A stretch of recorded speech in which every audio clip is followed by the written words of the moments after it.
高利北區我哋有余 Sir 啦今日喺嚟到現場咧係支持啦，咁亦都有港會方面咧就莊文迪咁亦都有冠忠南區方面咧就有助木州蘇啲人咧就亦都係嚟到現場嘅。好，我哋不如俾啲掌聲11支球隊啊！咁咧當然佢未完嘅，咁因為咧我哋而家我哋嚟啦兩位嘅主禮嘉賓，11支嘅球會咧係傾下偈嘅。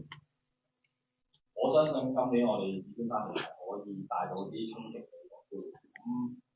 有啲比賽其實我哋已經着手去有啲目標。球會個目標當然係想盡量爭取更加好嘅成績啦。